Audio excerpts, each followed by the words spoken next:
옆집 여자가 고함을 치며 제 뺨을 때렸습니다. 예상치 못한 순간에 남편은 괜찮냐는 말 한마디 없이 팔짱을 낀 채 웃고 있었고 믿을 수 없는 행동에 저는 결국 모두 파멸시키고 말았습니다. 댓글을 남겨주신 분들께 금빛 행운이 꼭 함께하길 바랍니다. 구독도 꼭 눌러주세요. 딱 이정희의 뺨에 손바닥 자국이 선명하게 찍혔어요. 58세 정희는 그 자리에 얼어붙었어요. 귀에서 윙윙거리는 소리가 났고 뺨이 화끈거렸죠. 옆집 여자가 자신의 뺨을 때리고 만 거죠. 아파트 복도 한가운데서 말이에요. 언니가 왜 그렇게 따져요? 박수진이 소리쳤어요.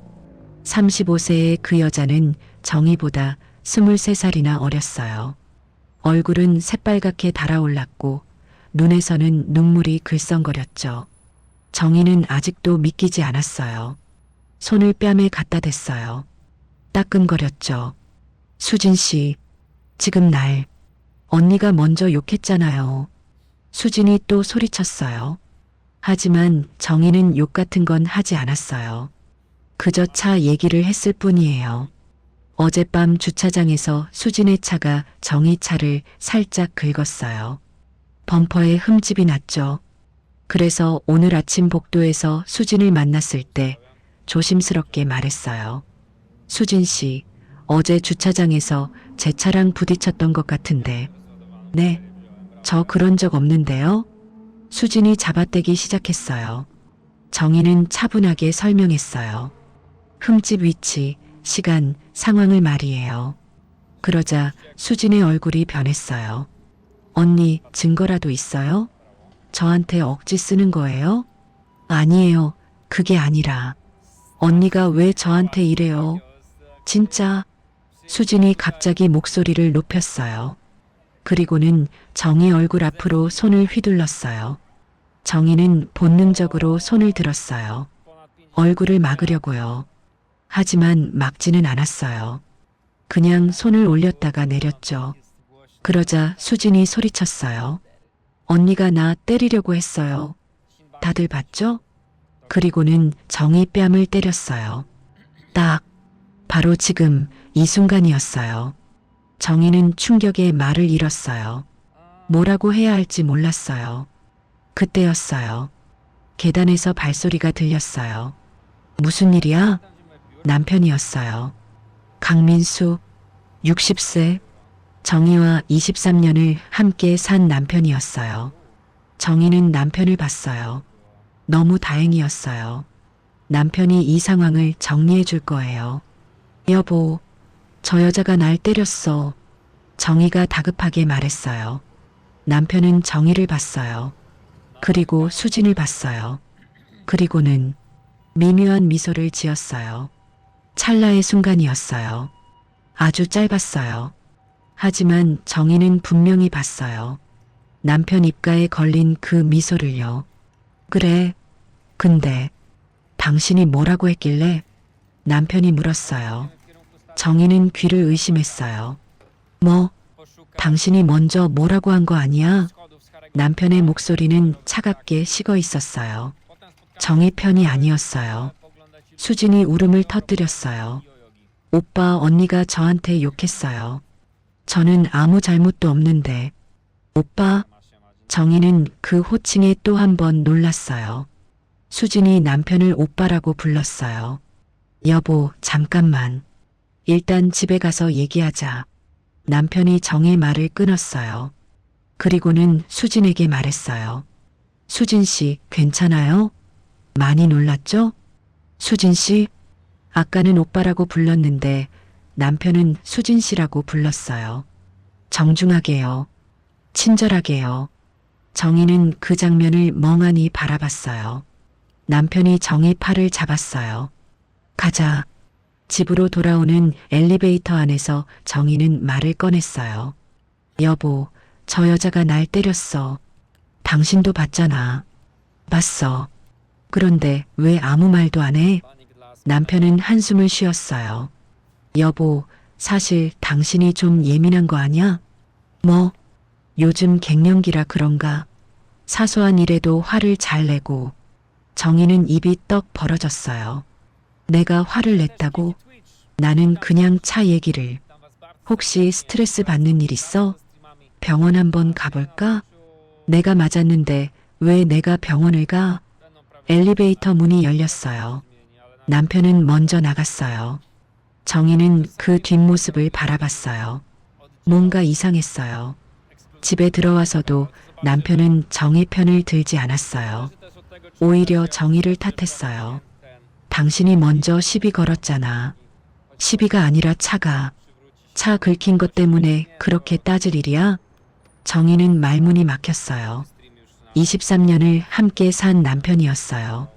정희가 거짓말쟁이가 아니라는 걸 아는 사람이에요. 그런데 지금 이 태도는 뭘까요? 그날 밤 정희는 잠을 이룰 수가 없었어요. 뺨은 아직도 얼얼했어요. 하지만 더 아픈 건 마음이었어요. 남편이 자기 편이 아니었어요. 이유를 알 수 없었어요.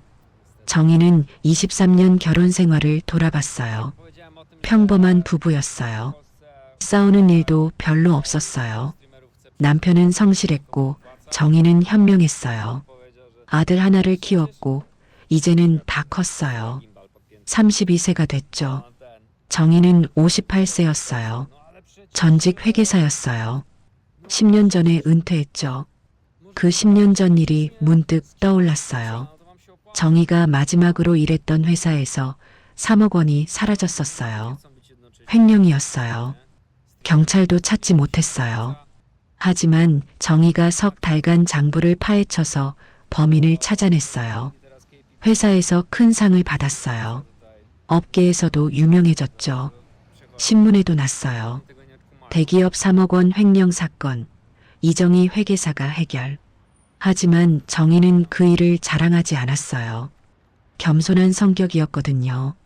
가족에게도 대충 말했어요. 회사에서 칭찬받았어. 그게 다였어요. 남편은 그때도 별 관심이 없었어요. 정희의 일에는 원래 관심이 없었어요. 그래, 잘했네. 그게 남편의 반응이었어요. 정희는 23년 동안 그런 남편을 이해했어요. 남자들은 원래 아내 일에 관심이 없다고 생각했어요. 하지만 지금은 달랐어요. 옆집 여자가 정희를 때렸는데 남편은 그 여자 편을 들었어요. 납득할 수 없었어요. 정희는 답을 찾을 수 없었어요. 며칠이 지났어요. 남편은 여전히 차갑게 대했어요. 정희가 말을 걸어도 대충 대답했어요. 여보, 오늘 저녁 뭐 먹을래? 아무거나. 회사 일은 어때? 그냥 그래. 정희는 답답했어요. 복도에서 수진을 마주칠 때마다 더 이상했어요. 수진은 정희를 보면 미소를 지었어요. 친절하게요. 언니, 그날은 정말 죄송했어요. 겉으로는 사과하는 것 같았어요. 하지만 눈빛은 달랐어요. 뭔가 비웃는 것 같았죠. 정희는 그냥 지나쳤어요. 대꾸하고 싶지 않았거든요. 남편의 행동도 이상했어요. 자주 외출했어요. 밤늦게 들어왔어요. 어디 갔다 와? 회사 회식.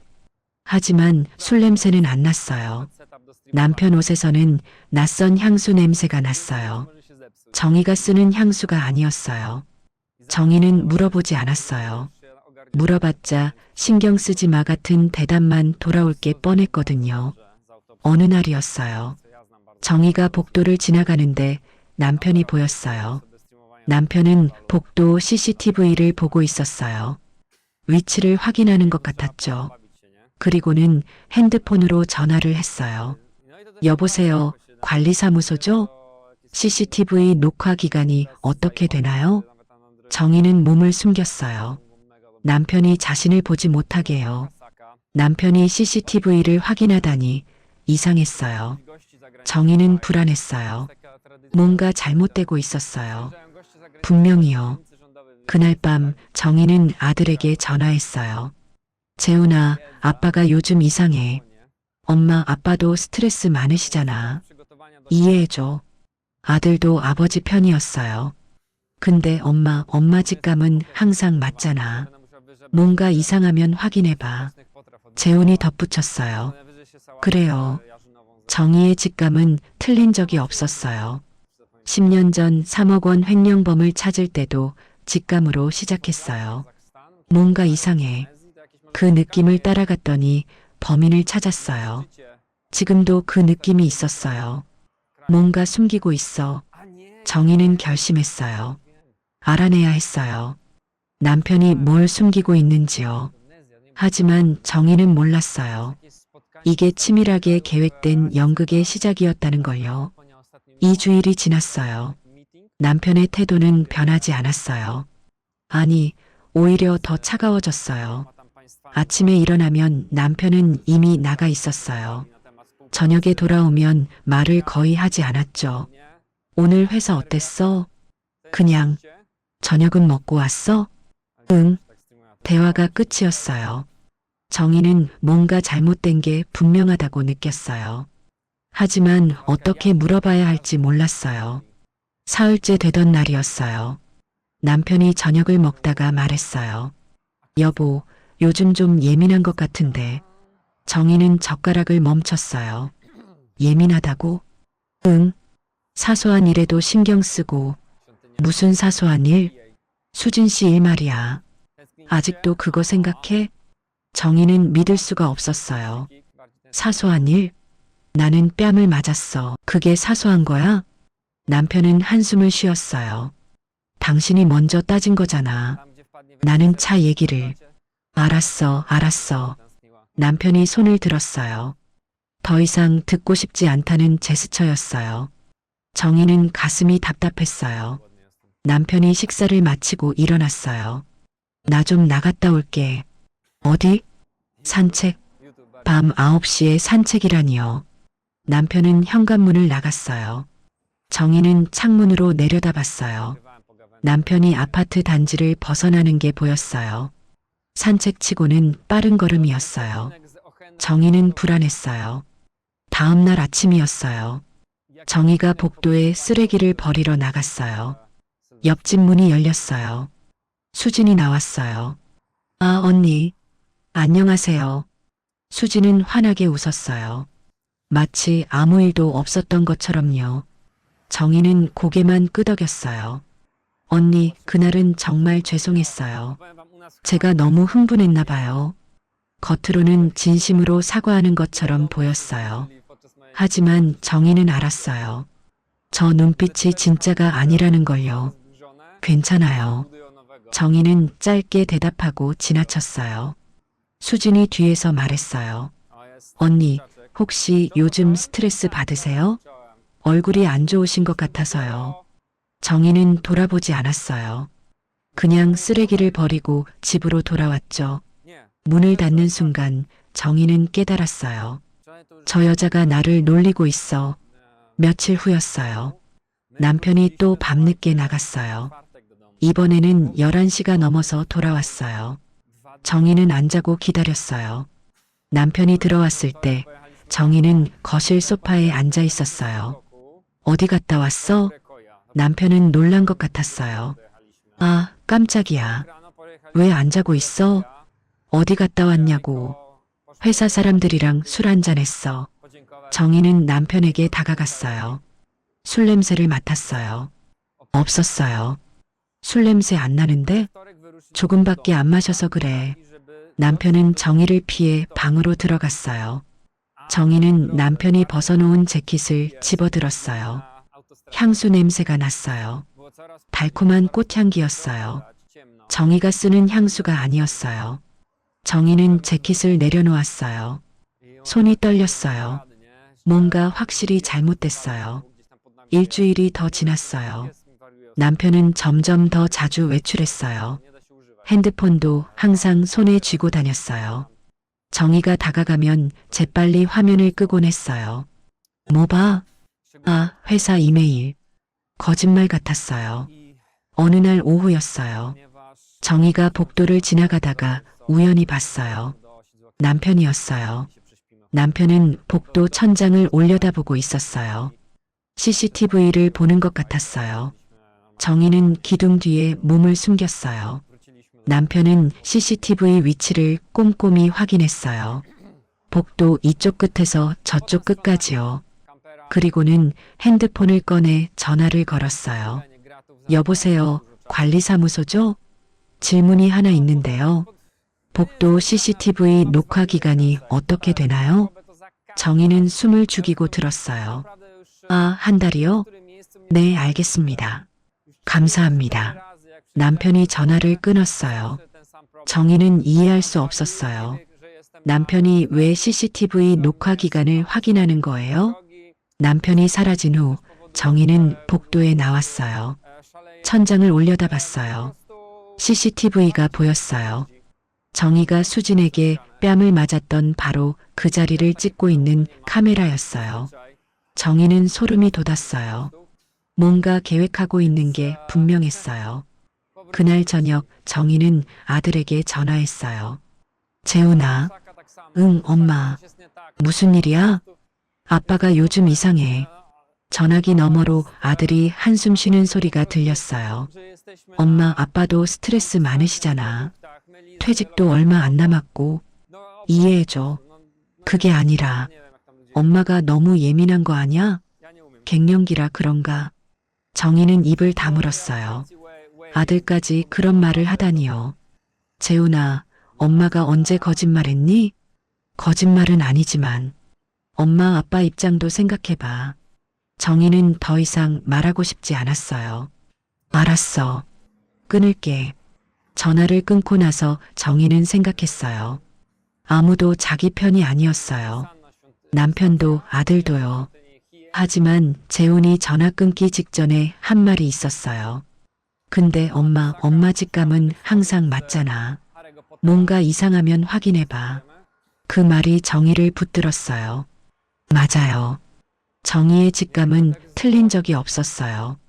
10년 전 회사에서 3억 원이 사라졌을 때도 다들 포기했어요. 하지만 정희는 직감을 믿었어요. 뭔가 이상해. 석 달간 장부를 파헤쳤어요. 숫자 하나하나를 확인했죠.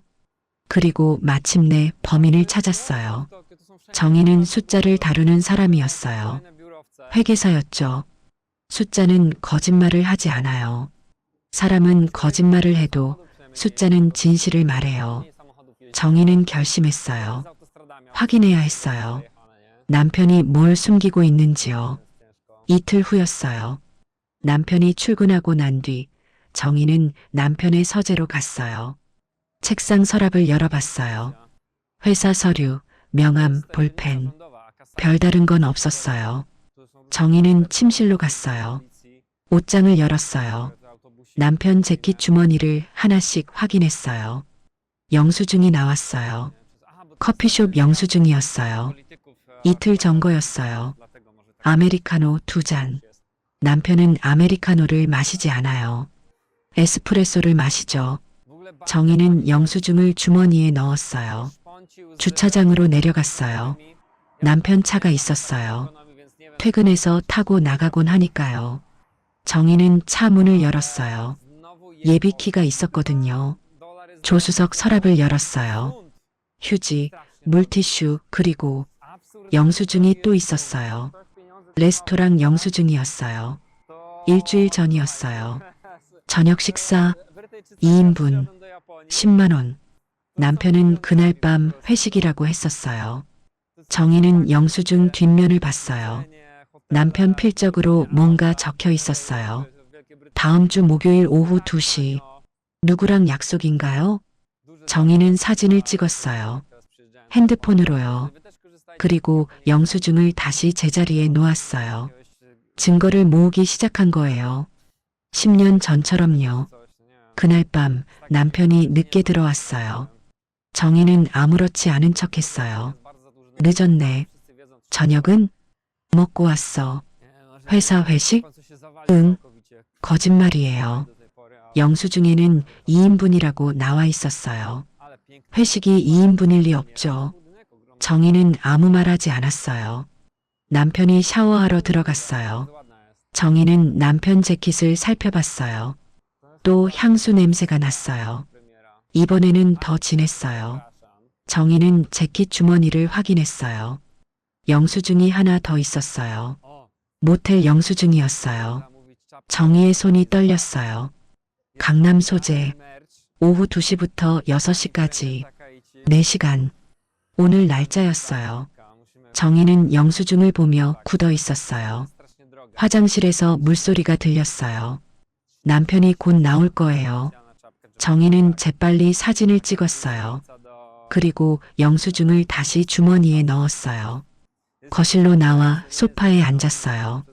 심장이 미친 듯이 뛰었어요. 남편이 화장실에서 나왔어요. 안 자고 뭐해? 그냥 드라마 보려고. 남편은 방으로 들어갔어요. 정희는 혼자 거실에 남았어요. 핸드폰 화면에는 모텔 영수증 사진이 있었어요. 정희는 눈물이 나려는 걸 참았어요. 올 시간이 없었어요. 확인해야 했어요. 모든 걸요. 하지만 정희는 몰랐어요. 2주일 후 자신이 남편 차에서 결정적인 물건을 발견하게 될 거라는 걸요. 2주일이 또 지났어요. 정희는 남편을 관찰했어요. 조용히요. 조심스럽게요. 10년 전 횡령범을 찾을 때처럼요. 흔적을 놓치지 않았어요. 영수증 하나, 문자 알림 하나도요.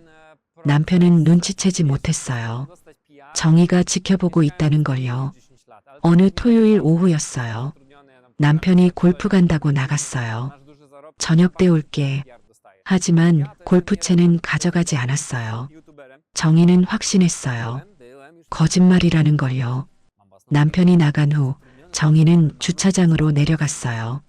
남편 차가 있었어요. 출퇴근용 차였죠. 골프 갈 때는 이 차를 안 써요. 정희는 차 문을 열었어요. 조수석 서랍을 열고 뒷좌석 밑을 확인하고 트렁크를 뒤졌어요. 트렁크에서 쇼핑백이 나왔어요. 백화점 쇼핑백이었어요. 명품 브랜드였죠. 정희는 가방을 열었어요. 귀걸이 케이스가 들어 있었어요. 작은 다이아몬드가 박힌 귀걸이였어요. 정희의 것이 아니었어요. 정희는 귀를 뚫지 않았거든요. 귀걸이 케이스 안에 영수증이 있었어요. 200만 원. 구매일은 사흘 전이었어요. 정희는 사진을 찍었어요. 귀걸이도 영수증도요. 그리고 모든 걸 제자리에 놓았어요. 차에서 내려오면서 정희는 생각했어요. 200만 원짜리 귀걸이를 누구한테 줬을까? 답은 하나였어요. 정희는 집으로 올라왔어요. 거실 소파에 앉아서 핸드폰을 봤어요. 사진들이 있었어요. 모텔 영수증, 레스토랑 영수증, 커피숍 영수증, 귀걸이, 증거가 쌓여가고 있었어요. 하지만 결정적인 게 필요했어요. 정희는 알았어요. 더 파고들어야 한다는 걸요. 그날 밤 남편이 늦게 돌아왔어요. 10시가 넘어서였어요. 골프 어땠어? 좋았어. 남편은 피곤한 척 방으로 들어갔어요. 정희는 기다렸어요. 남편이 샤워하는 소리가 들렸어요. 정희는 남편 옷을 확인했어요. 또 향수 냄새가 났어요. 같은 향이었어요. 그리고 남편 바지 주머니에서 무언가 떨어졌어요. 머리카락이었어요. 긴 머리카락, 검은색. 정희의 머리카락이 아니었어요. 정희는 짧은 머리거든요. 정희는 머리카락을 비닐봉지에 넣었어요. 증거였어요. 사흘 후였어요. 남편이 저녁 약속이 있다고 나갔어요. 정희는 결심했어요. 남편 핸드폰을 확인하기로요. 남편은 핸드폰을 항상 들고 다녔어요. 하지만 충전기는 거실에 있었죠. 정희는 기다렸어요. 밤 11시쯤 남편이 전화를 걸었어요. 베란다로 나가서요. 핸드폰 충전기가 거실에 꽂혀 있었어요. 정희는 재빨리 움직였어요. 남편 서재 책상 서랍을 열었어요. 비상용 핸드폰 충전 케이블이 있을 거예요. 있었어요. 정희는 그걸 들고 침실로 갔어요. 남편 양복 재킷 주머니에서 핸드폰을 꺼냈어요. 비밀번호를 알았어요. 남편 생일이었거든요. 화면이 열렸어요. 정희는 문자 메시지를 확인했어요. 수진아로 저장된 연락처가 있었어요. 수진, 옆집 여자였어요. 정희는 숨이 막혔어요. 문자를 열었어요. 수백 개의 메시지가 있었어요. 정희는 위로 스크롤했어요. 오래된 메시지부터 봤어요. 6개월 전부터 시작됐어요. 남편이 수진에게 보낸 문자였어요. 오늘 회사 일찍 끝나. 오후에 볼까? 수진이 답장했어요. 좋아요. 오빠 어디서 만날까요? 남편이 또 보냈어요. 강남역 2번 출구. 정희는 아래로 스크롤했어요. 수진이 남편에게 보낸 메시지였어요. 오빠 보고 싶어요. 남편의 답장이었어요. 나도. 금요일에 보자. 또 다른 메시지가 있었어요. 오빠 오늘 너무 좋았어요. 남편이 답했어요. 나도. 수진이는 정말. 정희는 더 볼 수가 없었어요. 손이 떨렸어요. 하지만 멈출 수 없었어요. 더 최근 메시지로 갔어요. 3일 전 메시지였어요. 남편이 수진에게 보냈어요. 정의만 없으면 우리 행복할 수 있는데. 수진이 답장했어요. 그럼 어떻게 해요? 남편이 보냈어요. 이혼해야지. 수진이 물었어요. 오빠, 이혼하면 재산 반으로 나눠야 하잖아요. 남편의 답이었어요. 그래서 고민이야. 차라리. 수진이 다시 물었어요. 차라리. 남편이 보냈어요. 다른 방법을 생각 중이야. 정희는 핸드폰을 놓았어요. 온몸이 얼음처럼 차가워졌어요. 23년이었어요. 23년을 함께 산 남편이었어요. 아들을 낳고 키우고 웃고 울고 함께 늙어가던 사람이었어요. 그 사람이 지금 옆집 여자와 자신을 어떻게 제거할지 고민하고 있었어요. 정희는 눈물이 나려는 걸 참았어요. 울면 안 됐어요. 증거를 확보해야 했어요. 정희는 남편 핸드폰으로 중요한 문자들을 자기 핸드폰에 사진으로 찍었어요. 하나하나 꼼꼼하게요. 날짜, 시간, 내용 모두요. 베란다에서 남편 목소리가 들렸어요. 그래, 내일 봐. 남편이 들어오고 있었어요. 정희는 재빨리 남편 핸드폰을 재킷 주머니에 넣었어요. 충전 케이블을 서재에 갖다 놓고요. 거실로 나와 소파에 앉았어요. 남편이 베란다 문을 열고 들어왔어요. 아직 안 자? 응, 곧 잘게. 남편은 방으로 들어갔어요. 정희는 혼자 남았어요. 핸드폰을 봤어요. 사진들이 저장돼 있었어요.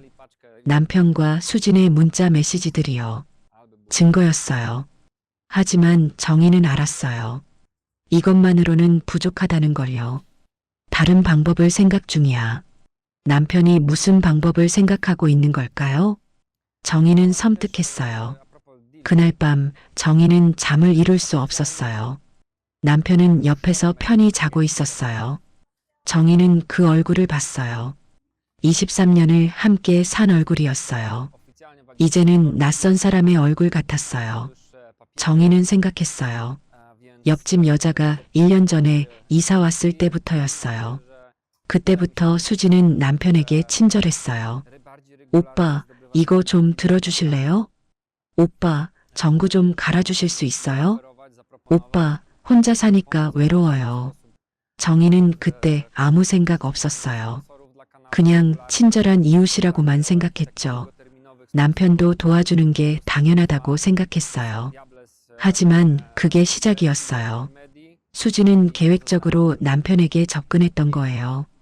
그리고 6개월 전부터 본격적으로 불륜이 시작됐어요. 정희는 깨달았어요. 뺨 맞은 사건도 우연이 아니었다는 걸요. 수진이 일부러 정희를 도발했던 거예요. 그리고 남편은 수진 편을 들었죠. 그 이유를 이제 알 것 같았어요. 정희를 나쁜 사람으로 만들려고 했던 거예요. 폭력적이고 예민한 아내. 그렇게 만들려고요. 그럼 이혼할 때 유리해지니까요. 아니면 다른 방법이 있을지도 몰라요. 정희는 소름이 돋았어요. 다음 날 아침이었어요. 정희는 일찍 일어났어요. 남편은 아직 자고 있었어요. 정희는 거울을 봤어요. 눈 밑에 다크서클이 있었어요. 얼굴은 창백했고요. 하지만 눈빛은 달라져 있었어요. 더 이상 혼란스럽지 않았어요. 이제 확신했어요. 남편이 자신을 배신했다는 걸요. 그리고 정희는 결심했어요. 가만히 당하지 않겠다고요. 10년 전 3억 원 횡령범을 잡았던 것처럼요. 이번에도 증거를 모으겠어요. 하나도 빠뜨리지 않고요. 그리고 남편과 옆집 여자를 법정에 세우겠어요. 정희는 노트를 꺼냈어요. 회계사 시절 쓰던 조사 노트였어요. 첫 페이지에 날짜를 적었어요. 그리고 지금까지 모은 증거들을 정리하기 시작했어요. 하나, 모텔 영수증, 날짜, 시간 기록. 둘, 레스토랑 영수증, 2인분 10만 원. 셋, 귀걸이 200만 원. 정희 거 담임. 넷, 향수 냄새, 반복적으로 발견. 다섯, 머리카락, 긴 머리, 검은색. 여섯, 문자 메시지. 6개월치. 일곱, CCTV 확인. 남편이 녹화 기간 문의. 여덟, 뺨 맞은 사건. 계획적 도발. 정희는 숫자를 다루는 사람이었어요. 증거는 쌓여갔어요. 하지만 불륜 증거만으로는 부족했어요. 다른 방법이 뭔지 알아내야 했어요. 정희는 펜을 놓았어요. 창밖을 봤어요. 해가 떠오르고 있었어요. 새로운 하루가 시작됐어요. 정희에게도 새로운 시작이었어요. 더 이상 순진한 아내가 아니었어요. 이제는 사냥꾼이었어요. 그리고 정희는 알지 못했어요. 불륜보다 훨씬 더 충격적인 진실이 기다리고 있다는 걸요. 사흘이 지났어요. 정희는 친구 은영에게 전화했어요. 최은영, 56세, 정희와 20년 지기였어요. 전직 형사였죠. 서울강력계에서 15년 근무했었어요. 은영아, 나 좀 만나줄래? 무슨 일이야? 목소리가 이상한데. 말로는 설명 못해. 만나서 얘기할게. 카페에서 만났어요. 정희는 핸드폰을 꺼냈어요. 사진들을 보여줬죠. 모텔 영수증, 레스토랑 영수증, 귀걸이, 문자 메시지. 은영은 하나하나 봤어요. 표정이 굳어졌어요. 정희야, 나 어떻게 해야 해? 정희의 목소리가 떨렸어요. 은영은 정의 손을 잡았어요. 일단 감정은 나중에. 지금은 증거부터 더 모으자. 증거? 응. 불륜만으로는 부족해. 더 파고들어야 해. 은영은 15년간 형사로 일한 사람이었어요. 증거 수집의 전문가였죠. 정희야, 너 10년 전 기억나? 무슨? 대기업 3억 원 횡령 사건. 너가 범인 잡았잖아. 정희는 고개를 끄덕였어요. 그때 너 어떻게 했어? 석 달간 장부 파고들었잖아. 하나도 안 놓치고. 그건 숫자였잖아. 지금도 똑같아. 남편이 뭔가 계획하고 있어. 그걸 찾아내야 해. 은영이 노트를 꺼냈어요. 일단 남편 행적부터 조사하자. 변호사 만났는지, 누구랑 통화했는지. 정희는 생각났어요. 남편이 CCTV 녹화 기간을 확인했어. 관리사무소에 전화해서 은영의 눈빛이 날카로워졌어요. CCTV? 왜? 모르겠어. 그냥 복도 카메라 보면서 정희야, 그거 심상치 않아. 뭔가 계획하고 있는 거야. 은영은 핸드폰을 꺼냈어요. 몇 군데 전화를 걸었어요. 형사 시절 인맥이었어요. 응, 나야. 부탁 하나만. 강민수라는 사람 있는데. 은영은 남편 인적사항을 불러줬어요. 최근에 변호사 상담 받았는지 좀 알아봐 줄래? 이틀 후 은영이 전화했어요. 정희야, 만나야겠어. 카페에서 다시 만났어요. 은영은 서류를 펼쳤어요. 정희야, 너 남편 1년 전부터 이혼 전문 변호사랑 상담했어. 정희는 숨이 막혔어요. 1년 전부터? 응, 4번 만났어. 상담 내용은 이거야. 은영이 메모를 보여줬어요. 배우자가 정신질환 있으면 재산관리권 가져올 수 있나요? 진단서 받으면 법적으로 어떻게 되나요? 강제 입원 절차는? 정희는 종이를 보며 손이 떨렸어요. 날 정신병원에 보내려고 했다는 거야? 그것만이 아니야. 은영이 다른 서류를 꺼냈어요. 변호사 답변이 이래. 진단서와 법원 판결 필요합니다. 하지만 절차가 복잡하고 시간이 오래 걸립니다.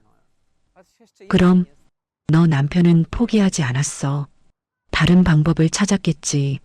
정희는 기억났어요. 남편이 수진에게 보낸 문자.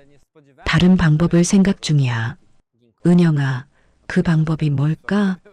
그걸 찾아야 해. 그리고 정희야. 은영이 심각한 얼굴로 말했어요. 너 통장 확인해 봤어? 통장? 응.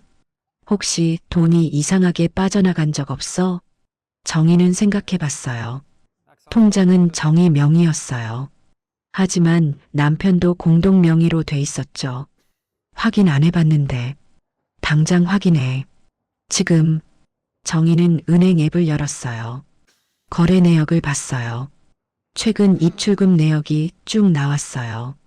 정희는 스크롤을 내렸어요. 그리고 얼어붙었어요. 이게 뭐야? 지난 2년간 매달 200만 원씩 빠져나가 있었어요. 출금 내역이었어요. 정희가 모르는 출금이었어요. 은영아, 이거 봐. 은영이 화면을 봤어요. 24개월, 매달 200만 원씩. 정희가 계산했어요. 회계사 출신이었죠. 숫자 계산은 빠르게 나왔어요. 5천만 원이야. 뭐? 2년간 5천만 원이 빠져나갔어. 정희는 출금 내역을 자세히 봤어요. 출금한 사람은 남편이었어요. 공동 명의니까 가능했죠. 그리고 송금 내역도 있었어요. 송금처를 봤어요. 박수진, 옆집 여자였어요. 정희는 핸드폰을 놓았어요. 남편이 내 돈을 수진이한테 보냈어. 2년간 5천만 원을. 은영이 말했어요. 정희는 온몸이 떨렸어요. 분노였어요. 23년을 함께 산 남편이 자신의 돈을 훔쳐서 불륜 상대에게 줬어요. 이건 횡령이야. 은영이 단호하게 말했어요. 공동 명의라도 너 동의 없이 이렇게 큰 돈을 빼가면 횡령이야. 정희는 은행 거래 내역을 사진으로 찍었어요. 하나하나 꼼꼼하게요. 날짜, 금액, 송금처 모두요. 은영아, 이제 어떻게 해? 은영은 잠시 생각했어요. 정희야, CCTV 영상 확보해야 해. CCTV? 응. 너가 뺨 맞은 날 영상. 관리사무소에 협조 요청해보자. 다음 날 정희와 은영은 관리사무소에 갔어요. 죄송한데요. 한 달 전 복도 CCTV 영상 좀 볼 수 있을까요? 무슨 일이세요? 폭행 사건이 있었어요. 증거가 필요해서요.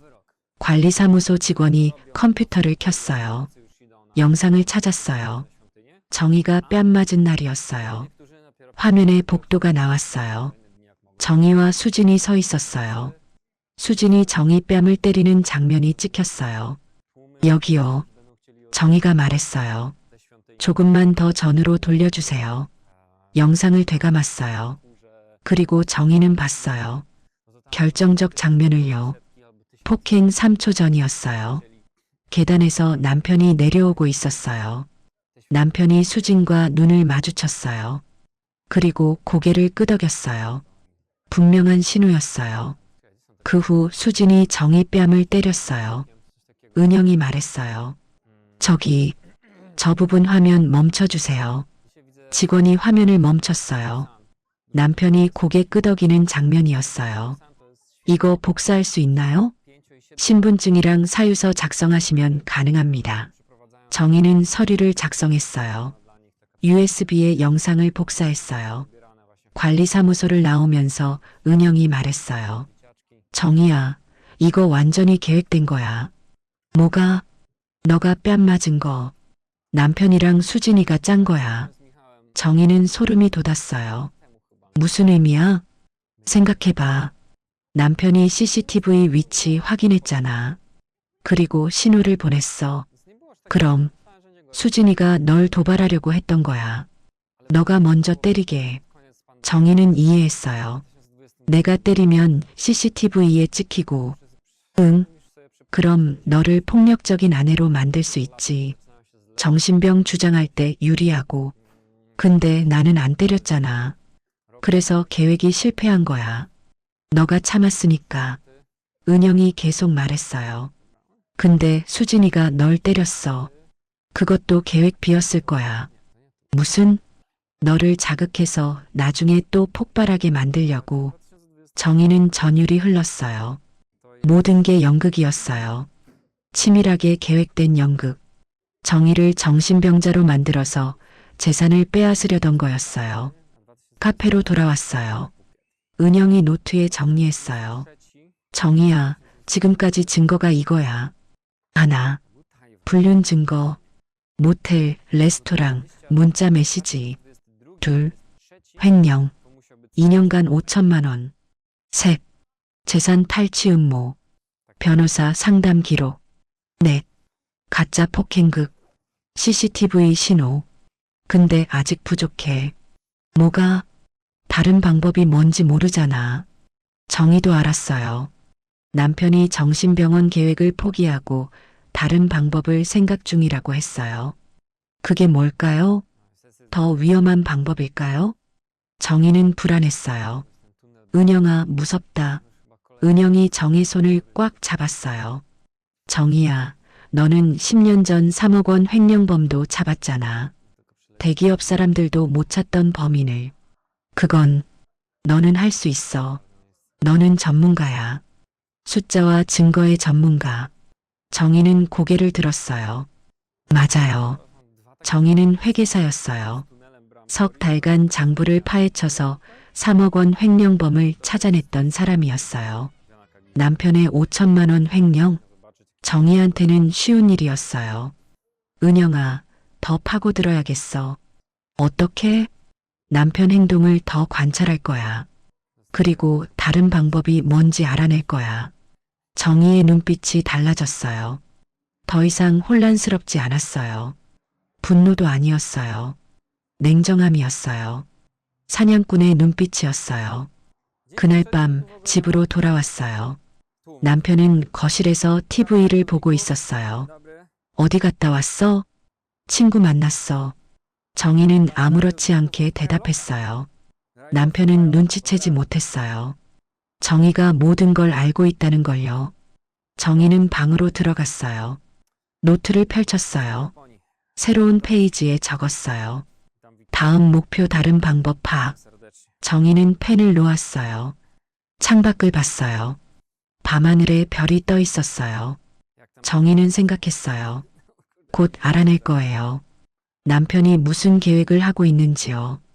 그리고 정희는 몰랐어요. 일주일 후 자신이 상상도 못할 결심을 하게 될 거라는 걸요. 일주일이 지났어요. 정희는 잠을 잘 수가 없었어요. 밤마다 뒤척였어요. 눈을 감으면 남편과 수진의 문자 메시지가 떠올랐어요. 정희만 없으면 우리 행복할 수 있는데 다른 방법을 생각 중이야. 식사도 목으로 넘어가지 않았어요. 밥을 먹다가 구역질이 났어요. 일주일 만에 3kg이 빠졌어요. 남편은 옆에서 아무렇지 않게 밥을 먹었어요. 요즘 입맛이 없네. 정희가 중얼거렸어요. 병원 가봐. 남편이 말했어요. 병원. 또 그 말이었어요. 정희는 젓가락을 놓았어요. 괜찮아. 남편은 신경 쓰지 않았어요. 핸드폰만 봤죠.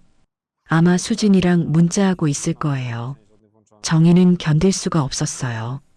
같은 집에 남편과 있는 게 지옥이었어요. 복도에서 수진을 마주칠 때마다 심장이 두근거렸어요. 수진은 여전히 환하게 웃었어요. 언니, 안녕하세요. 정희는 고개만 끄덕이고 지나갔어요. 수진의 웃음소리가 뒤에서 들렸어요. 비웃는 것 같았어요. 나는 너의 남편이랑 자고 있어. 너는 바보야. 그렇게 말하는 것 같았어요.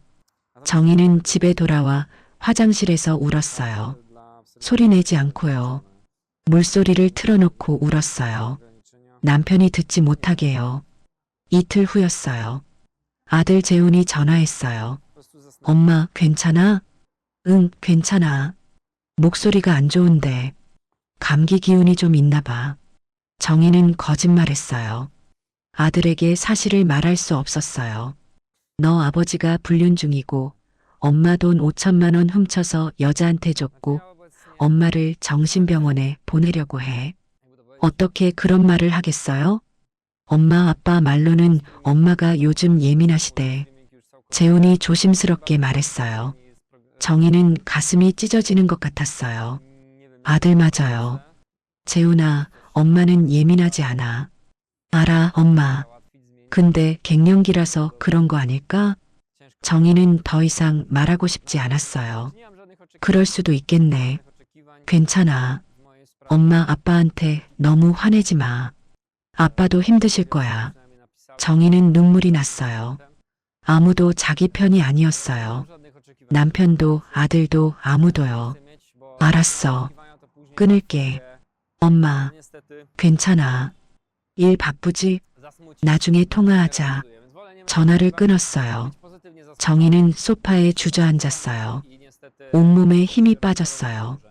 내가 뭘 잘못했을까? 23년을 성실하게 살았어요. 좋은 아내였어요.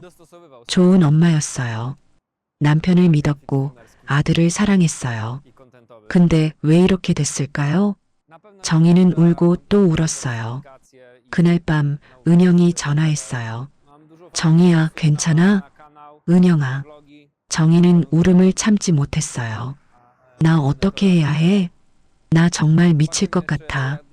정희야, 집 앞으로 나와. 지금 갈게. 10분 후 은영이 왔어요. 차에 탔어요. 은영은 정희를 안아줬어요. 울어. 실컷 울어. 정희는 은영 어깨에 기대어 울었어요. 한참을 울었어요. 울음이 멈추고 나서 은영이 말했어요. 정희야, 지금 울 시간 없어. 뭐? 너 회계사였잖아. 대기업 횡령범도 잡았잖아.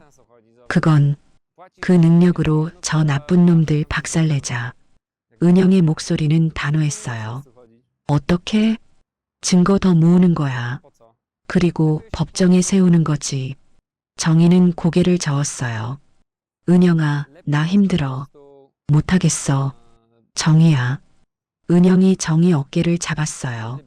너 10년 전 생각나? 3억 원 사건. 응. 경찰도 포기했어. 회사도 포기했어. 근데 너는 석 달간 파고들었잖아. 정희는 기억났어요. 그때도 힘들었어요. 장부를 매일 15시간씩 봤어요. 숫자가 눈앞에서 춤췄어요. 머리가 깨질 것 같았어요. 하지만 포기하지 않았어요. 그리고 마침내 범인을 찾았어요. 그 능력이 아직도 너한테 있어. 은영이 말했어요. 근데 이번에는 남편이잖아. 그래서 더 해야지. 저놈이 너를 바보로 만들었잖아. 정희는 생각했어요. 맞아요. 남편이 자신을 완전히 바보로 만들었어요. 23년을 함께 살면서요. 정희는 아무것도 몰라. 순진해. 바보야. 남편이 그렇게 생각했을 거예요. 정희는 분노가 치밀었어요. 은영아. 응? 나 복수하고 싶어. 은영이 미소 지었어요. 그래, 그거야. 그 눈빛. 어떻게 해야 해? 은영은 잠시 생각했어요. 정희야, 생각해봤어. 뭐? 걔네가 너를 정신병자로 만들려고 하잖아. 응. 그럼 우리가 역으로 이용하는 거야. 정희는 이해가 안 됐어요. 무슨 말이야? 너가 일부러 정신병 환자 연기를 하는 거야. 뭐? 그럼 남편은 완전히 속을 거야. 드디어 증상이 나타났어. 하면서 은영이 설명했어요.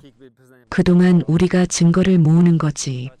남편이 뭘 계획하고 있는지, 다른 방법이 뭔지.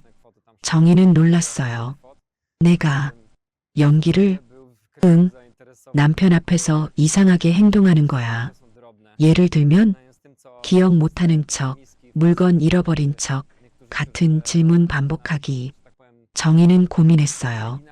그게 가능할까? 10년 전 3억 원 횡령범한테 석 달간 연기한 거 기억나? 뭐? 너 그때 범인 눈치 못 채게 조사했잖아. 그냥 일상적인 감사해요 하면서. 정희는 기억났어요. 맞아요. 그때 정희는 범인이 누군지 알고 있었어요. 하지만 티 내지 않았어요. 석 달간 증거를 모았어요. 범인은 끝까지 몰랐죠. 내가 할 수 있을까? 할 수 있어. 너는 이정희야. 은영이 정희를 봤어요.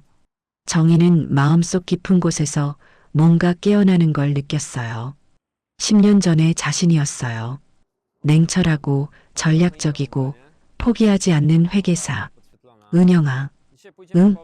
나 해볼게. 정말? 응. 연기할게. 완벽하게. 정희의 눈빛이 달라졌어요. 더 이상 피해자가 아니었어요. 이제는 사냥꾼이었어요.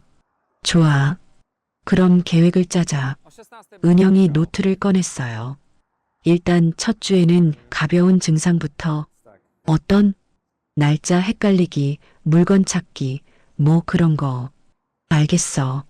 둘째 주에는 좀 더 심하게. 같은 질문 반복하기. 응. 셋째 주쯤 되면 남편이 확신할 거야. 그럼 그때부터 본격적으로 증거 모으는 거지. 정희는 고개를 끄덕였어요. 근데 은영아, 남편이 내 연기를 눈치채면? 눈치 못 채. 넌 전문가니까. 은영이 웃었어요. 그리고 남편은 이미 확신하고 있잖아. 정희가 이상해하고. 맞아요. 남편은 이미 정희를 의심하고 있었어요. 그럼 연기하기 더 쉬울 거예요. 은영아, 고마워. 뭐가? 우리 20년 친구잖아. 은영이 정희 손을 잡았어요. 정희야, 너는 할 수 있어. 너는 10년 전 3억 원 횡령범도 잡았어. 이번에는 5천만 원이네. 정희가 쓴웃음을 지었어요. 10년 전보다 쉽겠네. 그래. 그 정도는 식은 죽 먹기지. 두 사람은 웃었어요. 처음으로 웃었어요. 일주일 만에요. 집으로 돌아왔어요. 남편은 잠들어 있었어요. 정희는 거울을 봤어요. 눈 밑에 다크서클이 있었어요. 얼굴은 창백했고요. 하지만 눈빛은 달라져 있었어요. 더 이상 혼란스럽지 않았어요. 이제 확신했어요. 정희는 자신에게 말했어요. 나는 이정희야. 10년 전 3억 원 횡령범을 잡은 사람. 대기업이 포기한 사건을 해결한 사람. 이번에도 할 수 있어.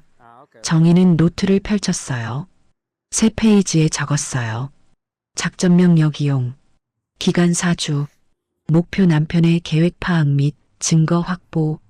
정희는 펜을 놓았어요. 심호흡을 했어요. 내일부터 시작이에요. 완벽한 연기를요. 정희는 거울을 다시 봤어요. 연습했어요. 여보, 오늘이 무슨 요일이야? 멍한 표정을 지었어요. 내가 그랬나?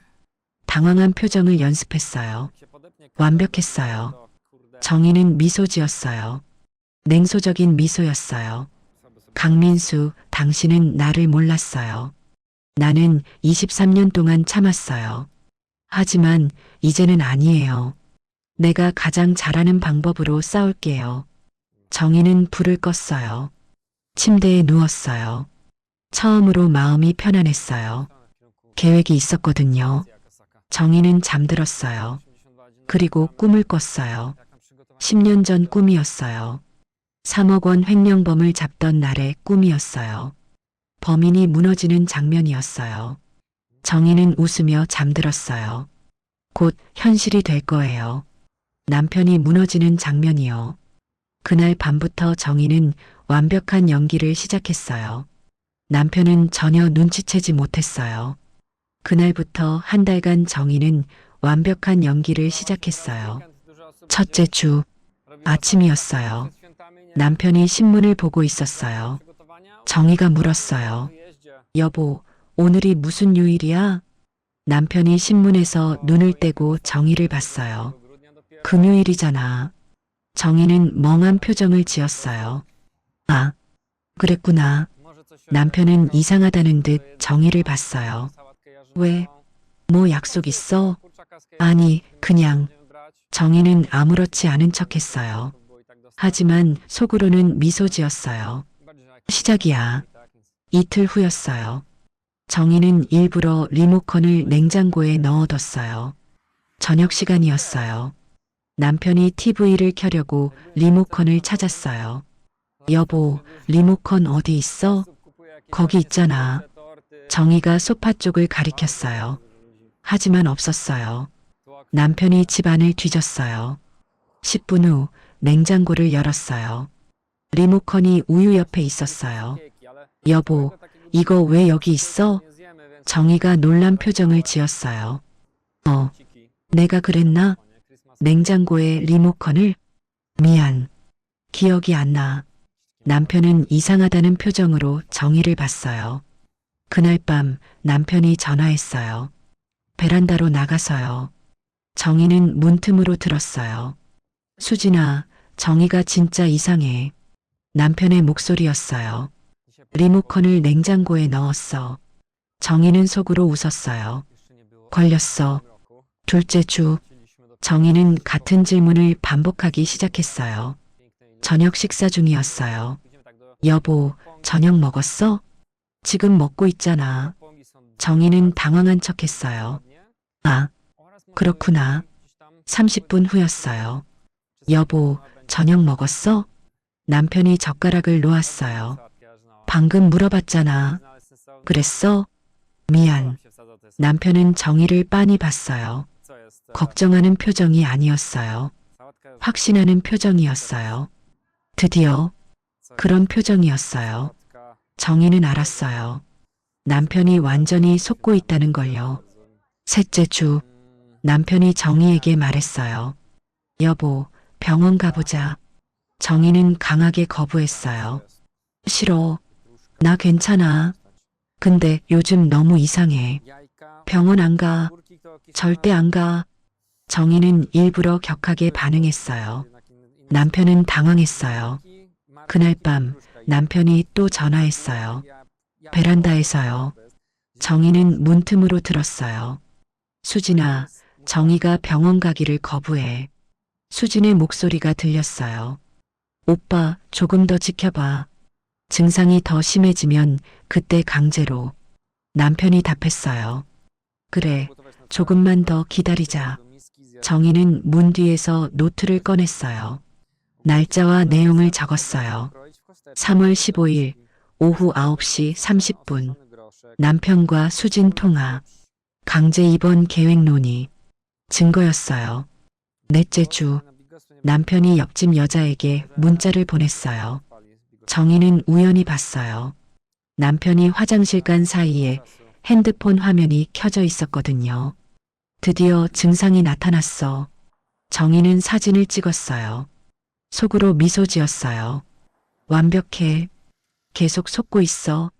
이후 3달간 정희와 은영은 본격적으로 증거를 모았어요. 첫째 달. 정희는 거실에서 자연스럽게 남편 전화를 엿듣기 시작했어요. 합법적이었어요. 자기 집 거실이었으니까요. 어느 날 오후였어요. 남편이 전화했어요. 변호사님, 아내가 기억력 장애 있는 것 같아요. 진단서 받으면. 정희는 문 뒤에서 노트에 적었어요. 날짜, 시간, 내용 모두요. 결정적인 대화도 있었어요. 밤이었어요. 남편이 수진과 통화했어요. 거실에서요. 정희는 방에 있는 척하다가 슬그머니 문을 열었어요. 남편의 목소리가 들렸어요. 조금만 더 기다려. 곧 끝나. 수진이 답했어요. 오빠, 진짜? 그럼 아파트. 남편이 말했어요. 응, 다 우리 거야. 정희는 모든 걸 메모했어요. 완벽하게요. 둘째 달, 은영의 추천으로 전문 탐정을 고용했어요. 비용은 500만 원이었어요. 정희의 돈으로 냈어요. 남편 몰래요.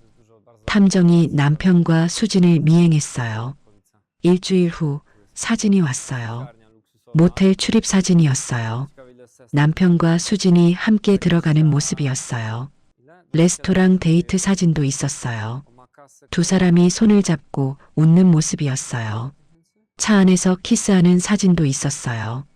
정희는 사진을 보며 감정을 억눌렀어요. 지금은 감정을 느낄 때가 아니었어요. 증거를 모을 때였어요. 2주일 후였어요.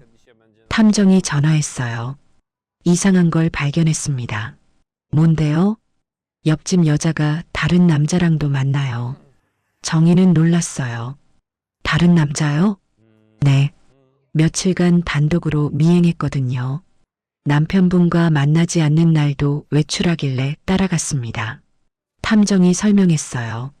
강남역에서 다른 남자를 만났어요. 40대 중반, 결혼 반지 착용. 기혼자라는 거네요? 네. 둘이 팔짱 끼고 걷더니 모텔에 들어갔어요. 어디 모텔이요? 남편분이랑 갔던 바로 그 모텔입니다. 정희는 충격을 받았어요. 그럼 수진이가 네. 동시에 두 남자를 만나는 겁니다. 탐정이 사진을 보내왔어요. 수진과 다른 남자가 걷는 사진이었어요. 친밀하게요. 모텔 들어가는 사진도 있었어요. 정희는 은영에게 전화했어요. 은영아, 큰일이야. 왜? 수진이가 민수 말고 다른 남자도 만나. 뭐?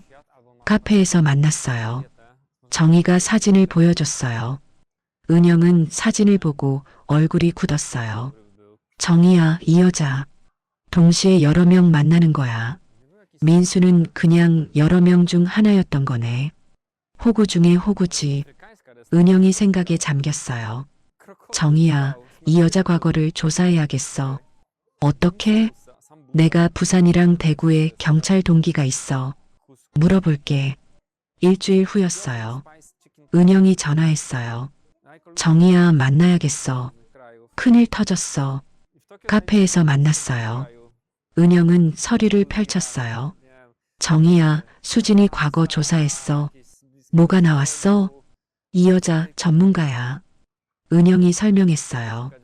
부산에서 3년 전 김모라는 남자, 52세, 식당 사업자.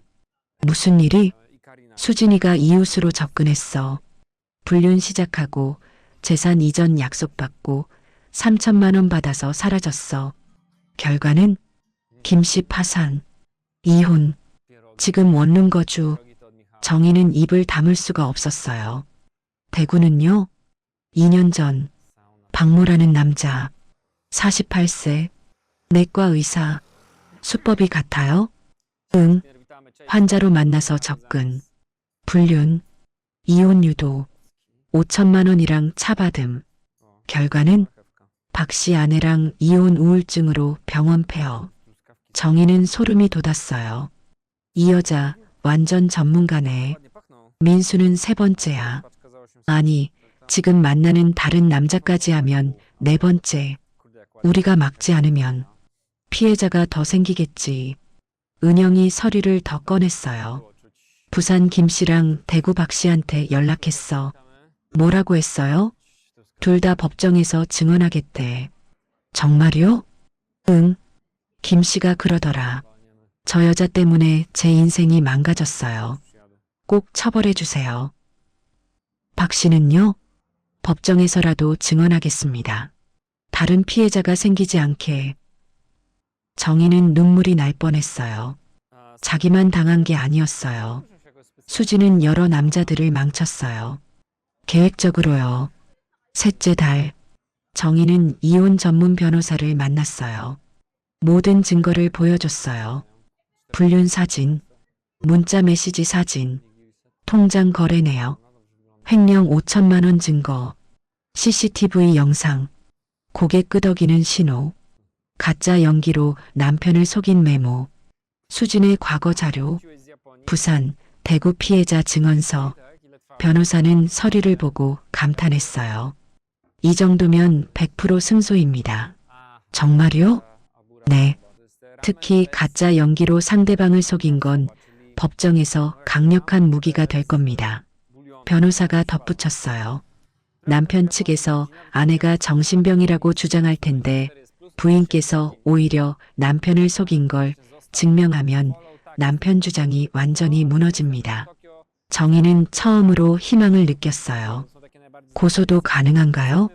물론입니다. 횡령죄로 고소 가능하고 옆집 여자는 사기죄로 입건 가능합니다. 과거 피해자들 증언이 도움이 될까요? 큰 도움이 됩니다. 상습성을 입증할 수 있거든요. 변호사가 계약서를 꺼냈어요. 제가 맡겠습니다. 이 사건 꼭 이기겠습니다. 정희는 계약서에 서명했어요. 집으로 돌아오는 길이었어요. 정희는 차 안에서 울었어요. 이번에는 슬픔이 아니었어요. 안도감이었어요. 5개월간의 계획이 끝났어요. 이제 남은 건 대결이었어요. 집에 도착했어요. 남편이 거실에 있었어요. 어디 갔다 왔어? 친구 만났어. 정희는 아무렇지 않게 대답했어요. 남편은 눈치채지 못했어요. 정희가 모든 걸 준비했다는 걸요. 그날 밤 정희는 노트를 펼쳤어요. 마지막 페이지에 적었어요. 증거 수집 완료. 총 기간 5개월. 수집한 증거 1. 불륜 사진 15장 2. 문자 메시지 100건 이상 3. 횡령 5천만 원 통장 내역 4. CCTV 영상 신호 장면 5. 가짜 연기 메모 날짜별 상세 기록 6. 수진 과거 자료 부산, 대구 7. 피해자 증언서 2부 8. 변호사 선임 완료. 정희는 펜을 놓았어요. 창밖을 봤어요. 달이 떠 있었어요. 정희는 미소 지었어요. 냉정한 미소였어요. 강민수, 박수진. 5개월간 완벽한 계획이 끝났어요. 이제 두 사람을 파멸시킬 시간이에요. 정희는 노트를 덮었어요. 내일부터 대결이 시작될 거예요. 10년 전 3억 원 횡령범을 무너뜨렸던 것처럼요. 이번에는 남편과 옆집 여자를 무너뜨릴 거예요. 정희는 잠자리에 들었어요. 편안하게요. 모든 준비가 끝났으니까요. 다음 날 아침이었어요. 정희는 남편에게 말했어요. 여보, 오늘 저녁에 할 얘기가 있어. 뭔데? 중요한 거야. 그리고 수진 씨도 좀 불러줘. 남편은 이상하다는 표정을 지었어요. 수진 씨를? 왜? 그냥 다 같이 얘기할 게 있어. 정희는 차분하게 말했어요. 남편은 의아해했지만 고개를 끄덕였어요. 알았어. 정희는 은영에게도 전화했어요. 은영아, 오늘 저녁 우리 집으로 와줘. 드디어? 응. 시작이야. 저녁 7시였어요. 거실에 4명이 모였어요. 정희, 남편, 수진, 은영. 남편은 불편한 표정이었어요. 그래서 무슨 얘기야? 수진은 웃으며 앉았어요. 언니, 무슨 일이세요? 정희는 두 사람을 봤어요. 심호흡을 했어요. 그리고 말했어요.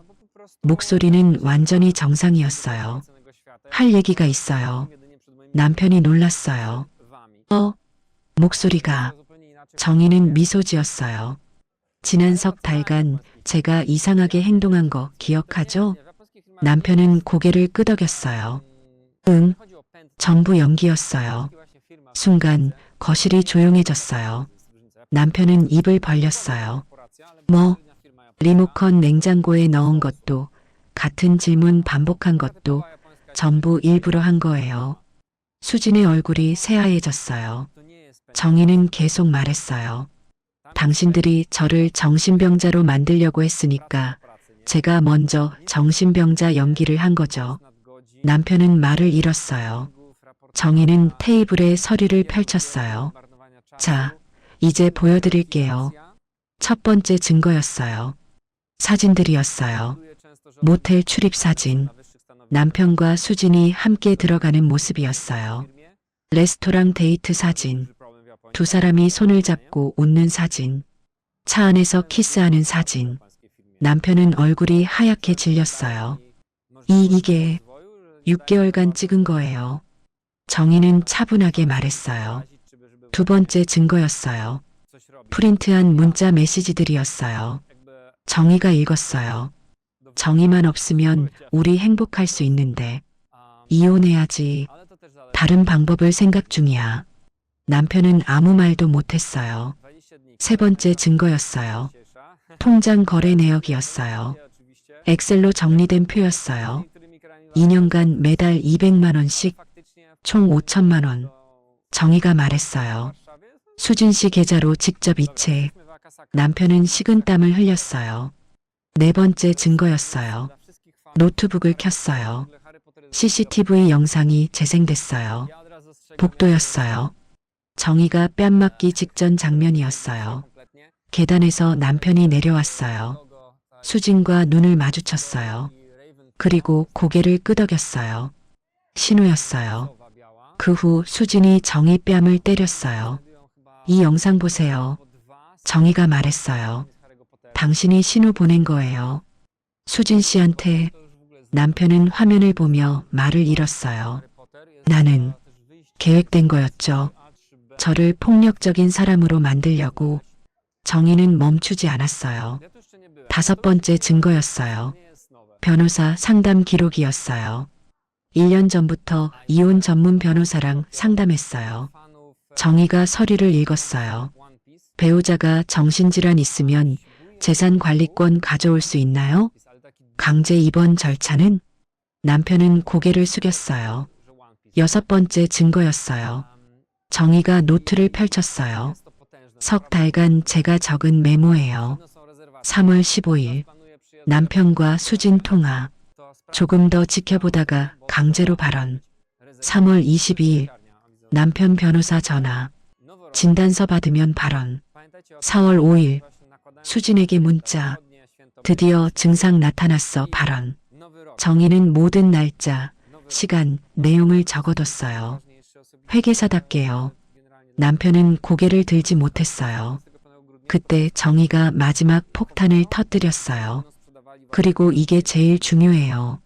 새로운 사진들을 꺼냈어요. 수진과 다른 남자의 사진이었어요. 강남역에서 걷는 사진. 팔짱 끼고 친밀하게요. 모텔 들어가는 사진.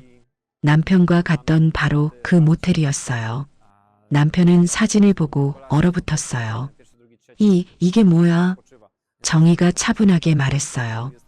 당신만 있는 줄 알았어요? 수진은 얼굴이 창백해졌어요. 그건 이 남자도 기혼자예요. 당신처럼 매달 200만 원씩 주고 있더라고요. 남편이 수진을 봤어요. 나 말고 다른 남자도? 동시에 수진은 대답하지 못했어요. 정희는 계속했어요. 네, 당신은 여러 명 중 하나였어요. 남편은 충격을 받았어요. 내가 완전히 당한 거야? 호구였어? 정희는 다음 서류를 꺼냈어요. 그것만이 아니에요. 부산, 대구 사건 자료였어요. 박수진 씨, 부산에선 김영희, 대구에선 박미선이라고 했죠? 수진은 완전히 무너졌어요. 3년 전 부산, 김모 씨, 3천만 원 받고 사라짐. 피해자 파산. 2년 전 대구, 박모 씨, 5천만 원 받고 사라짐. 정희가 사진을 보여줬어요. 경찰 보고서였어요. 피해자 진술서였어요. 두 분 다 법정에서 증언하겠대요. 수진은 고개를 떨구었어요. 남편은 수진을 봤어요. 너 전문 사기꾼이었어? 수진은 대답하지 않았어요. 남편이 소리쳤어요. 나한테도 거짓말한 거야. 정희가 남편을 봤어요. 그리고 마지막 반전을 말했어요. 당신이 뭘 할 수 있다고 생각했어요? 남편이 정희를 봤어요. 그냥 집에서 놀던 주부가 뭘 안다고. 정희는 냉정하게 미소 지었어요. 강민수 씨, 당신은 저를 몰랐어요. 호칭이 바뀌었어요. 여보에서 강민수 씨로요. 23년을 함께 살면서도 정희가 옛날 신문 기사를 꺼냈어요. 10년 전 기사예요. 읽어보실래요? 헤드라인이 컸어요. 대기업 3억 원 횡령 사건. 이정희 회계사가 해결. 남편은 기사를 보고 놀랐어요. 뭐? 10년 전 한 회사에서 3억 원이 사라졌어요. 정희가 설명했어요. 경찰도 못 찾던 걸 제가 석 달 만에 찾아냈죠. 장부 분석, 증거 추적, 범인 특정. 업계에서는 이정희 회계사로 유명했어요. 남편은 입을 다물지 못했어요. 그게 당신이었어. 네. 하지만 강민수 씨는 관심도 없었죠. 정희가 차갑게 말했어요. 제가 뭘 하는지, 어떤 능력이 있는지. 그래서 강민수 씨는 저를 얕봤어요. 은영이 거들었어요. 정희는 숫자와 증거의 전문가야. 5천만 원 횡령? 정희한테는 식은 죽 먹기지. 정희가 남편을 똑바로 봤어요. 강민수 씨가 석 달간 저를 속인 줄 알았죠? 저는 5달간 강민수 씨를 속였어요. 그리고 모든 증거를 모았죠. 정희가 서류를 정리했어요. 이제 법정에서 봐요, 강민수 씨. 남편은 정희를 봤어요. 믿을 수 없다는 표정이었어요. 23년을 함께 산 아내가 이렇게 냉철한 사람이었다니요. 수진은 울기 시작했어요. 오빠가 먼저. 남편이 수진을 봤어요. 닥쳐. 너 때문이야. 두 사람은 서로를 원망했어요. 정희는 그 모습을 조용히 봤어요. 감정은 없었어요. 냉정함만 있었어요. 은영이 일어났어요. 우리는 이만 갈게. 정희도 일어났어요. 강민수 씨, 변호사 선임하세요. 곧 이혼 소송 들어갑니다. 남편은 정희를 붙잡으려 했어요. 여보, 아니 정희야. 정희는 손을 뿌리쳤어요. 이제 여보 아니에요. 강민수 씨. 정희는 돌아서서 나갔어요. 은영과 함께요. 문을 닫는 순간 안에서 수진의 울음소리가 들렸어요. 남편의 고함 소리도 들렸어요. 정희는 엘리베이터에 탔어요. 은영이 물었어요. 괜찮아? 정희는 고개를 끄덕였어요. 응, 괜찮아. 엘리베이터 문이 닫혔어요. 정희는 거울에 비친 자신을 봤어요. 눈빛이 달랐어요. 더 이상 피해자가 아니었어요. 이제는 승자였어요. 밖으로 나왔어요. 밤 공기가 차가웠어요. 정희는 심호흡했어요. 은영아. 응? 고마워. 뭐가? 우리 친구잖아. 두 사람은 웃었어요. 처음으로 편안하게요. 정희는 하늘을 봤어요. 별이 반짝이고 있었어요. 정희는 생각했어요. 시작이야. 진짜 심판은 법정에서 기다리고 있었어요. 하지만 정희는 두렵지 않았어요. 모든 준비가 끝났으니까요. 10년 전 3억 원 횡령범을 무너뜨렸던 것처럼요. 이번에도 이길 거예요. 완벽하게요. 2주일 후였어요. 이혼 소송이 시작됐어요. 법원이었어요. 정희는 변호사와 함께 앉아 있었어요. 맞은편에는 남편과 남편 측 변호사가 있었어요. 방청석에는 은영이 있었어요. 아들 재훈도 왔어요. 재훈은 무슨 일인지 몰랐어요. 엄마가 아버지를 고소했다는 것만 알았죠. 재판장이 들어왔어요. 기립. 모두 일어났어요. 재판이 시작됐어요. 정희 측 변호사가 먼저 증거를 제출했어요. 재판장님, 먼저 불륜 증거를 제출합니다. 사진들이 제출됐어요. 모텔 출입 사진, 레스토랑 데이트 사진, 키스 사진. 남편 측 변호사가 말했어요. 이해 없습니다. 남편은 인정할 수밖에 없었어요. 증거가 명확했으니까요.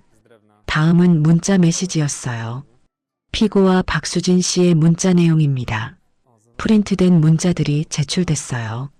정의만 없으면 우리 행복할 수 있는데 이혼해야지. 다른 방법을 생각 중이야. 재판장이 문자를 읽었어요. 표정이 굳었어요. 피고, 이 문자가 사실입니까? 남편은 고개를 숙였어요. 네, 그렇습니다. 재판장이 물었어요. 다른 방법이란 무엇을 의미합니까? 남편은 대답하지 못했어요. 정희 측 변호사가 말했어요. 재판장님, 이것이 다른 방법의 의미입니다. 변호사 상담 기록이 제출됐어요. 피고는 1년 전부터 이혼 전문 변호사와 상담했습니다. 상담 내용은 배우자를 정신질환자로 만들어 재산 관리권을 빼앗는 방법이었습니다. 방청석이 술렁였어요. 재우는 믿을 수 없다는 표정으로 아버지를 봤어요. 재판장이 물었어요. 피고는 원고를 정신병원에 보내려 했습니까? 남편 측 변호사가 말했어요. 재판장님, 그것은 아내의 건강을 걱정해서. 그렇다면 왜 재산 관리권에 대해 물어봤습니까? 재판장이 날카롭게 물었어요. 남편 측 변호사는 답변하지 못했어요. 정희 측 변호사가 계속했어요. 재판장님, CCTV 영상을 제출합니다. 화면에 영상이 재생됐어요. 복도였어요. 남편이 수진과 눈을 마주치는 장면이었어요. 고개를 끄덕이는 신호. 그 후 수진이 정희 뺨을 때리는 장면. 이것은 계획된 폭행이었습니다. 변호사가 설명했어요. 피고와 박수진 씨는 원고를 폭력적인 사람으로 만들려 했습니다. 정신병 주장을 뒷받침하기 위해서입니다. 재판장이 물었어요. 피고, 이 신호가 무엇을 의미합니까? 남편은 땀을 흘렸어요. 그건 사실대로 말하십시오. 수진 씨한테 신호를 보낸 겁니다. 무슨 신호입니까?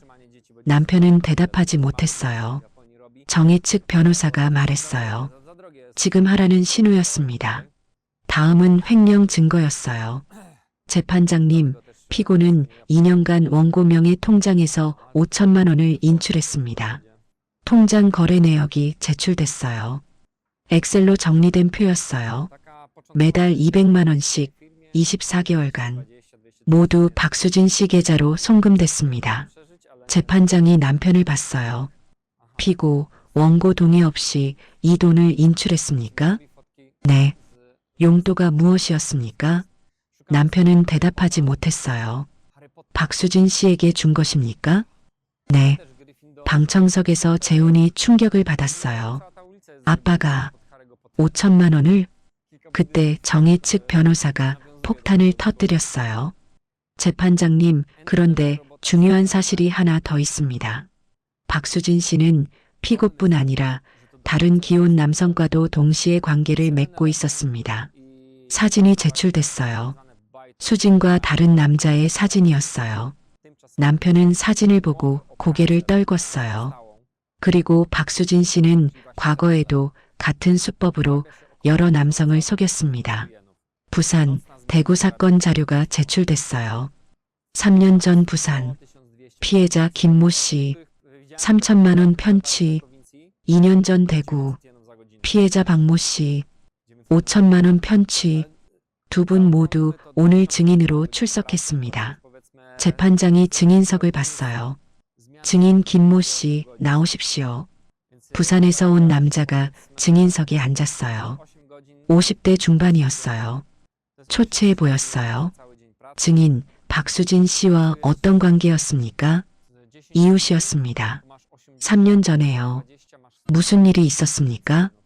김 씨가 떨리는 목소리로 말했어요. 저한테 친절하게 대했어요. 외롭다고 했고요. 그래서 관계를 맺었습니다. 재산을 나눠주겠다고 약속했어요. 이혼하면요.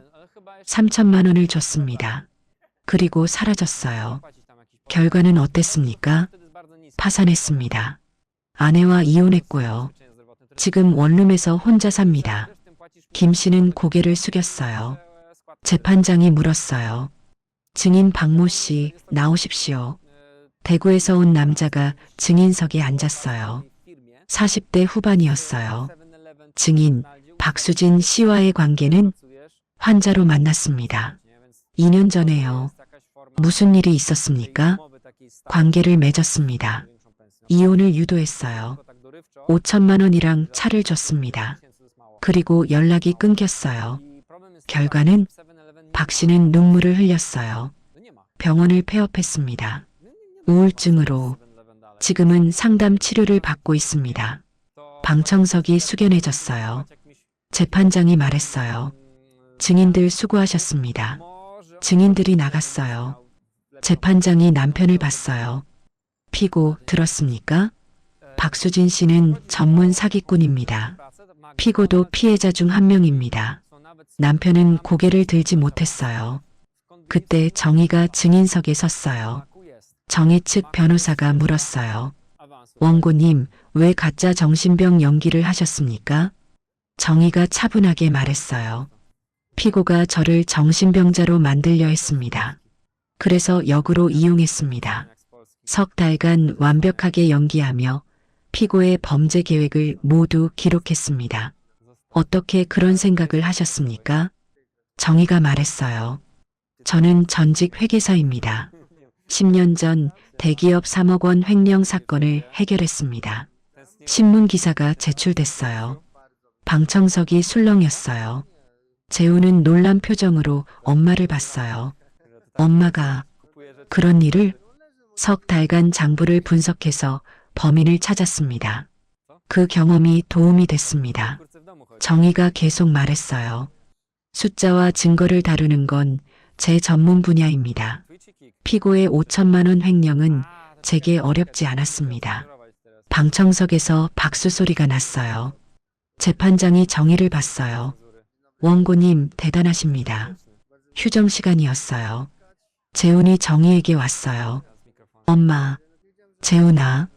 엄마가 그렇게 대단한 분인 줄 몰랐어요. 재훈의 눈에 눈물이 맺혔어요. 10년 전 그 사건도 엄마가. 저는 몰랐어요. 정희가 재훈의 손을 잡았어요. 괜찮아, 재훈아.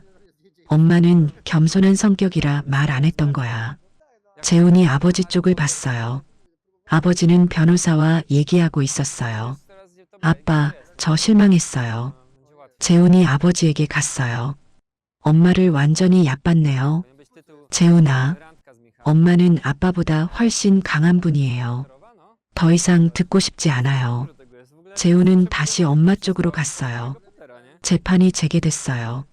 재판장이 판결을 선고했어요. 피고의 불륜, 재산 횡령, 배우자에 대한 범죄 음모가 명백히 인정됩니다.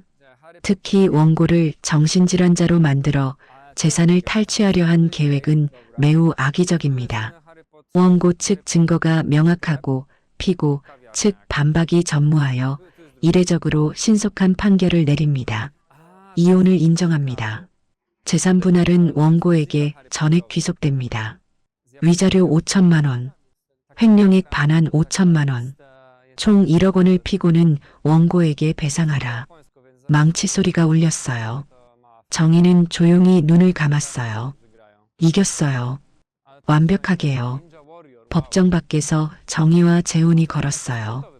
엄마, 어디 가실 거예요? 집에. 우리 집. 제가 자주 갈게요. 아내랑 같이. 그래. 손주 빨리 보고 싶구나. 두 사람은 웃었어요. 뒤에서 남편이 나왔어요. 홀로 서 있었어요. 변호사도 떠났어요. 남편은 정희를 봤어요. 정희는 돌아보지 않았어요. 그냥 걸어갔어요. 아들과 함께요. 남편은 그 뒷모습을 봤어요. 자신이 23년간 몰랐던 사람이었어요. 강한 사람이었어요. 남편은 고개를 떨궜어요. 완전히 패배했어요. 정희는 하늘을 봤어요. 해가 지고 있었어요. 새로운 시작이었어요. 마지막 장면이 남아 있었지만요. 판결 후 2주일이 지났어요. 정희는 법원 집행관과 함께 집에 갔어요. 남편에게 집에서 나가라고 통보하러요. 남편은 거실에 앉아 있었어요. 수염을 기르고 있었어요. 초췌해 보였어요. 강민수 씨, 법원 판결에 따라 이 집에서 나가셔야 합니다. 집행관이 말했어요. 남편은 정의를 봤어요. 정의야. 정의는 대답하지 않았어요. 일주일 드립니다. 짐을 싸서 나가세요. 집행관이 서류를 남편에게 줬어요. 남편은 서류를 받았어요. 손이 떨렸어요. 정의는 집행관과 함께 나왔어요. 일주일 후였어요. 남편이 짐을 싸서 나갔어요. 큰 집에서 원룸으로요. 회사에서도 소문이 났어요. 부장님이 아내한테 완전히 당했대. 5천만 원 횡령하고 불륜하다가 들켰대. 아내가 전문가였는데 몰랐대. 동료들이 수군거렸어요. 남편은 고개를 들 수 없었어요. 회사는 남편을 불렀어요. 강 부장님, 회사 이미지에 좋지 않습니다. 퇴직을 권고합니다. 남편은 항변했어요. 아직 퇴직까지 3년 남았는데 명예퇴직으로 하시죠. 퇴직금은 드립니다. 하지만 퇴직금은 대폭 삭감됐어요. 그마저도 정의에게 배상금으로 가야 했어요. 1억 원이었으니까요. 남편은 빈손이 됐어요. 수지는 어떻게 됐을까요? 판결 후 부산과 대구 피해자들이 수진을 고소했어요. 사기죄였어요. 수진은 검찰 조사를 받았어요. 결국 재판에 넘겨졌어요. 피고인 박수진에게 징역 2년, 집행유예 3년, 벌금 3천만 원을 선고한다. 수진은 집행유예를 받았어요. 감옥에는 안 갔지만 전과자가 됐어요. 요가원은 폐업했어요. 소문이 났거든요. 회원들이 모두 떠났어요. 저 강사 사기꾼이래. 기혼 남자들 여러 명 속였대. 수지는 아파트에서도 쫓겨났어요. 관리비를 못 냈거든요. 벌금 3천만 원을 내야 했으니까요. 수지는 다른 남자 최재석에게 전화했어요. 재석 오빠, 누구야? 최재석은 이미 수진을 차단했어요. 법정 소식을 들었거든요. 당신 사기꾼이잖아. 연락하지 마. 전화가 끊겼어요. 수진은 혼자 남았어요. 남편도 수진을 원망했어요. 어느 날 남편과 수진이 우연히 마주쳤어요. 아파트 근처에서요. 너 때문이야. 남편이 소리쳤어요. 오빠가 먼저 접근했잖아요. 너가 날 속인 거야. 다른 남자도 있었잖아. 오빠도 날 이용한 거잖아요. 아내 재산 노리고. 두 사람은 서로를 비난했어요. 결국 연락을 끊었어요. 완전히요. 한 달이 지났어요. 남편은 원룸에서 혼자 살았어요. 재취업을 시도했지만 실패했어요. 나이도 있었고 소문도 났으니까요. 친구들도 떠났어요.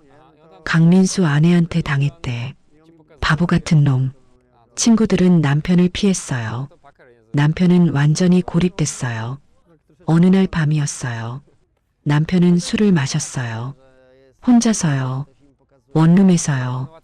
거울을 봤어요. 초췌한 자신이 보였어요.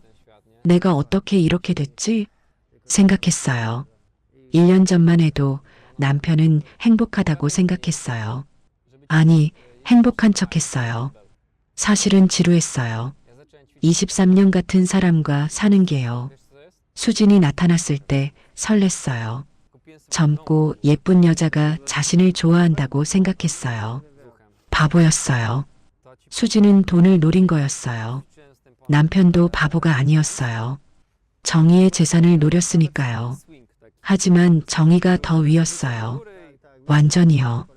남편은 정의를 몰랐어요. 10년 전 3억 원 횡령범을 잡은 전문가였다는